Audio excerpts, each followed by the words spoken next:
Good morning. इस video में हम लोग देखेंगे कि वेज थ्योरम क्या होता है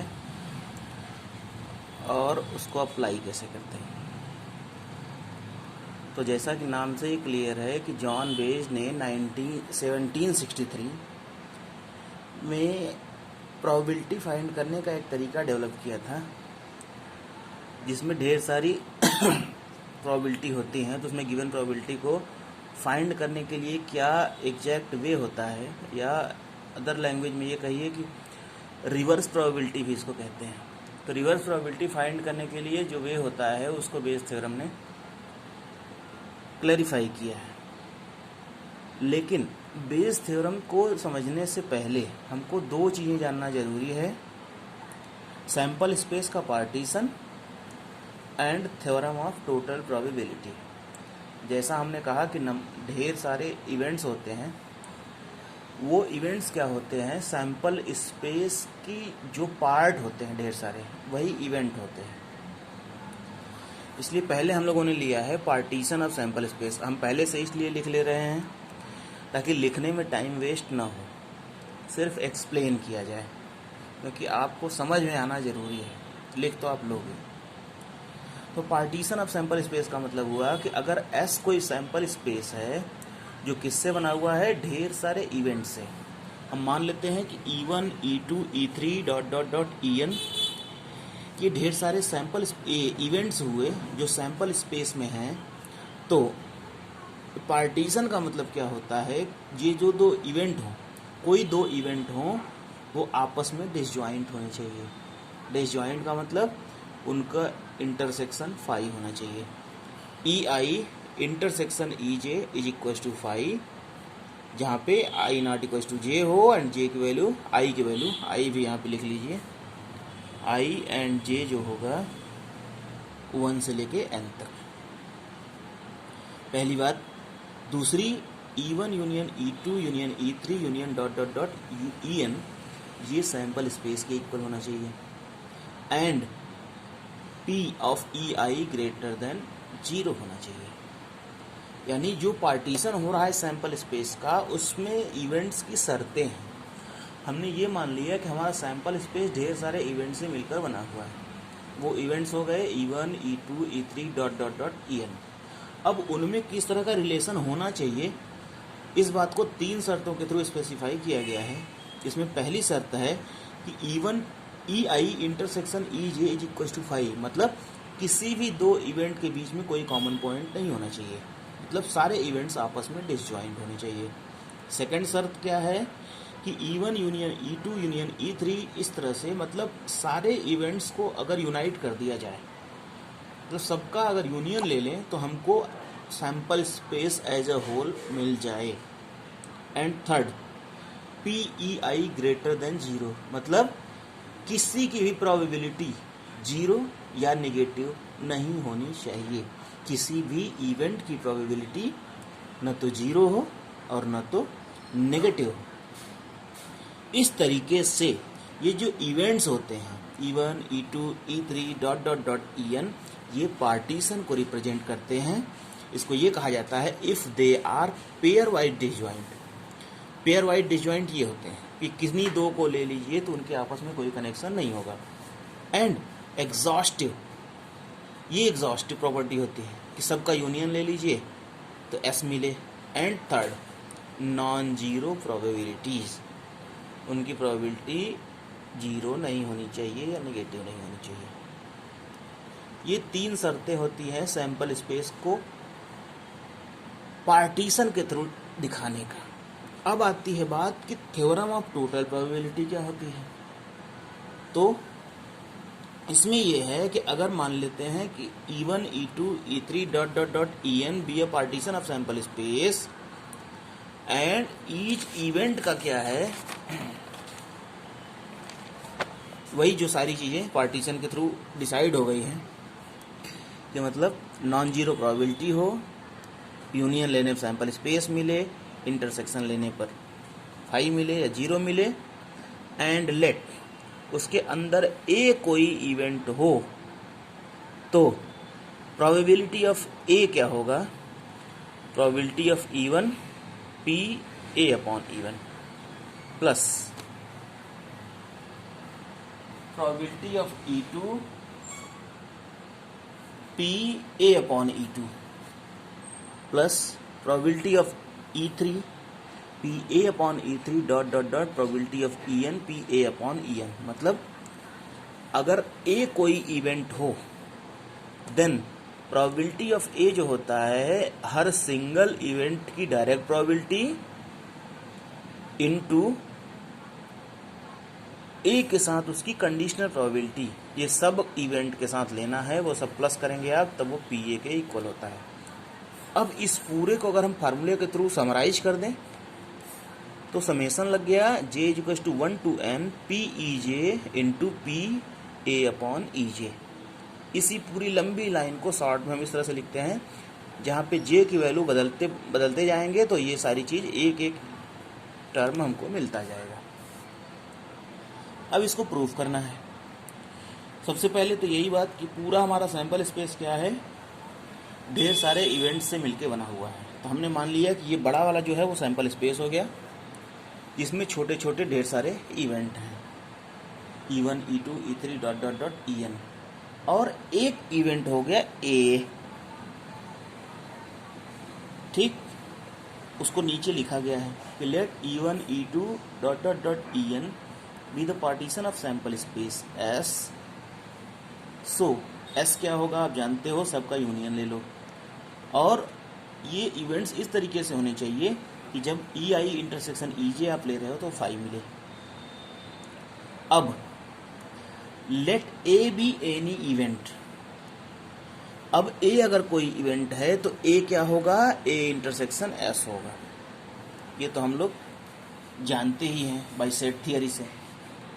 फिर अब क्या कर रहे हैं कि ए को तो छोड़े एस के बदले में ये पूरा लिख दिए E1 union E2 union E3 dot dot dot En। फिर इसको डिस्ट्रीब्यूट कर दिए सब पर। ये सब प्रॉपर्टी हम लोगों ने सेट थियरी में पढ़ी हुई है। तो ए को जब डिस्ट्रीब्यूट कर रहे हैं तो ए intersection E1 union A intersection E2 union A intersection E3 dot dot dot union A intersection En तक, यहाँ तक क्लियर हो गया होगा। अब थोड़ा सा स्टेटमेंट है, क्या है कि चूंकि A intersection EI and A intersection EJ are subset of EI and EJ। क्यों, EI और EJ जो है EI and EI intersection A, क्या ए इंटरसेक्शन EI का सबसेट होगा या नहीं होगा, बहुत होगा, बराबर होगा, या तो उससे छोटा होगा, दोनों हालत में सबसेट बनेगा। तो ए इंटरसेक्शन EI और ए इंटरसेक्शन EJ ये दोनों सबसेट होंगे EI और EJ के। अब क्योंकि EI और EJ डिसजॉइंट हैं इसलिए ये दोनों भी डिसजॉइंट होंगे, क्योंकि आपने पार्टीशन की शर्त में यही कहा है कि कोई भी दो इवेंट आपस में ज्वाइंट नहीं होंगे। इसका फ़ायदा क्या होगा, इसका फ़ायदा ये होगा कि यहाँ पर हम लोग डिसजॉइंट की प्रॉपर्टी लगाएंगे। क्या प्रॉपर्टी, हम लोगों ने पढ़ा हुआ है कि A union B, property of A union B, property कह रहे हैं probability of A union B is equal to probability of A plus probability of B minus probability of A intersection B. लेकिन जब ए और बी डिसजॉइंट हो जाते हैं तो इंटरसेक्शन वाला पार्ट 0 हो जाता है, और तब P A union B is equal to P A plus P B हो जाता है। यहाँ पे वही चीज़ अप्लाई करेंगे, इसलिए उसके पहले हमको दिखाना पड़ेगा कि ये जितने अलग अलग इवेंट बन रहे हैं उनका इंटरसेक्शन 0 होगा, यानी 5 होगा, और तभी ये जो यूनियन लगा हुआ है हर जगह पे प्लस लग जाएगा। तो हमको मिला क्या, probability of A is equal to P A intersection E1 union A intersection E2, उसके बाद सब पर प्लस लग गया P A intersection E1 plus P A intersection E2 dot dot dot P A intersection En। इतना तक हो गया।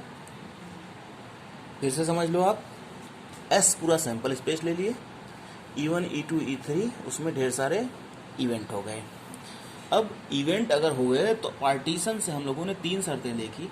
पार्टीशन की 3 शर्तें क्या क्या थी, पहली शर्त थी कि डिसजॉइंट होने चाहिए, किसी भी दो इवेंट का इंटरसेक्शन ले लीजिए, कुछ नहीं आना चाहिए। दूसरी, सबका यूनियन ले लीजिए, सैंपल स्पेस मिली। एंड तीसरी थी प्रोबेबिलिटी नॉन नेगेटिव होनी चाहिए।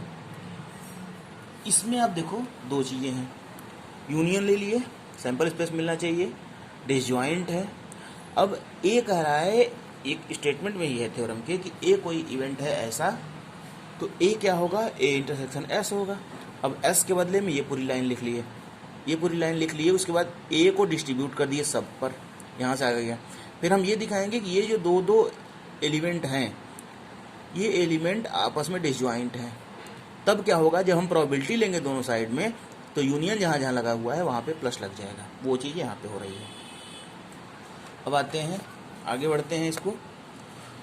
अब क्या हो रहा है कि मल्टीप्लिकेशन प्रोबेबिलिटी, मल्टीप्लिकेशन रूल जो हम लोगों ने देखा था, तो उसमें एक रूल था ये कि P A intersection B is equal to P A into P A B upon ए।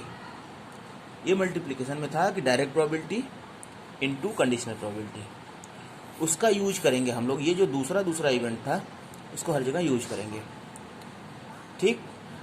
तो ई एफ पे लगा, तो ये जो एक एक ब्रैकेट लेते हैं, probability of A intersection E i, ये क्या हो जाएगा, probability of E i into probability of A upon E i, ठीक है। कहाँ लगा है इस बात को ध्यान रखिए, ये लगा है यहाँ पर।